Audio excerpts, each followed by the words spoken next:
warahmatullahi wabarakatuh. Selamat pagi, sedulur rumah sakit dari keluarga Purwokerto.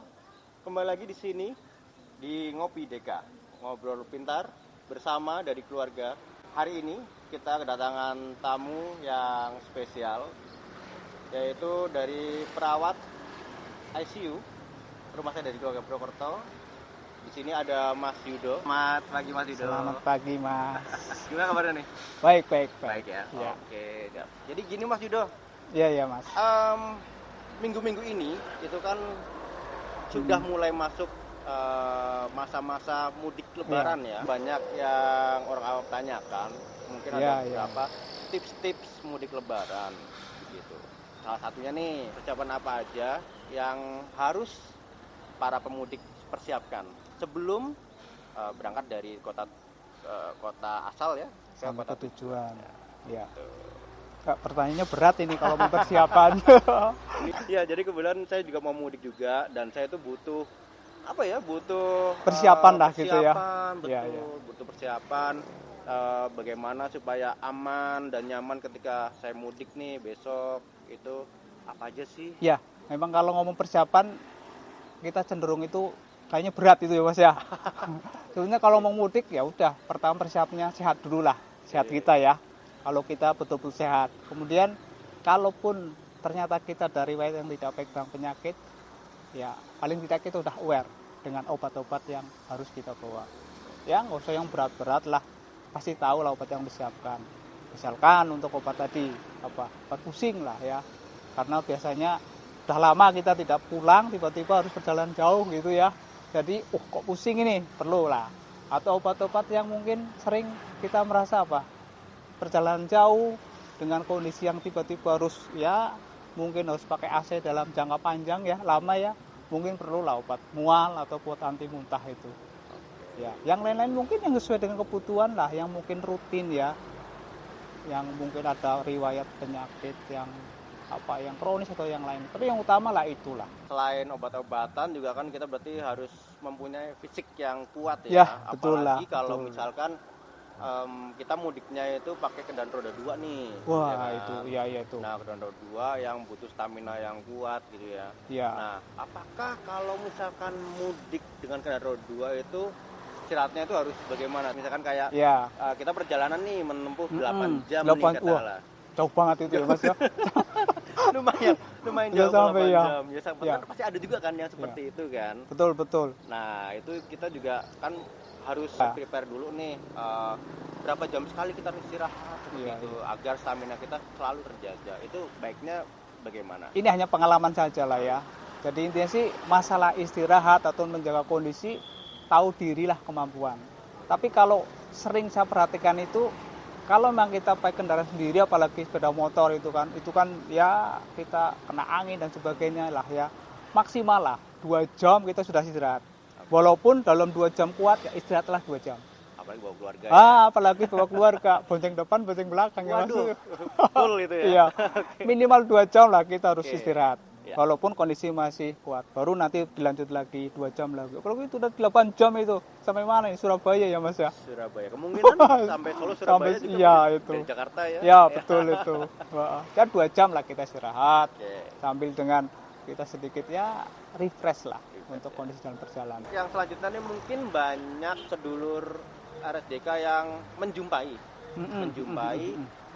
di jalan ketika sedang mudik. Betul. Atau mungkin sedang pulang dari tempat kerjaan gitu ya, atau dimanapun yang di jalan raya melihat kecelakaan di jalan raya nih. Nah, kebetulan sedulur RSDK ini kemungkinan mau menolong nih gitu. Maksudnya dalam arti karena dia yang melihat lah ya. Dan tidak ada masyarakat yang langsung menolong. Betul. Kita harus sesegera mungkin membantu korban kecelakaan tersebut. Iya, betul. Itu bagaimana Mas Yudo? Untuk tahapnya gitu ya. Waduh, pertama ketika ada korban kecelakaan. Iya. Memang kalau pertama kali kita melihat suatu hal yang mungkin apalagi kondisi-kondisi seperti emergency, kita kaget lah ya pasti ya. Kita bingung itu. Tenang dulu. Kalaupun memungkinkan, teleponlah rumah sakit yang terdekat. Ya tadi kalau misalkan di Purwokerto ya rumah sakit terdekat kan SDK lah ya Pak ya. Ya, nanti bisa itu ada nomor telepon ambulan gratis. Bisa langsung nomor 083 9937 8000. Oke. Atau nomor di bawah ini ya. Oke, Ini siap. bisa dihubungi, bisa jemput gratis nih Mas. Oh, ambulan gratis Ya, ya? ya. Oke, Kalau ambulan memang gratis. kita nggak bisa ngapa-ngapa nih, saking bingungnya, takutnya. Ya, tapi kan nggak mungkin kita sendiri, lihat ada kecelakaan sendiri, nggak ada orang, malam lagi. Minimal lah kita bisa sedikit membantu. Ya, jadi cukuplah. Sudah tahu, kita deketin, anggap aman untuk kita juga. Kalau di tengah jalan ya kita pinggirkan. Kita pastikan dulu lah, pasiennya sadar tidak.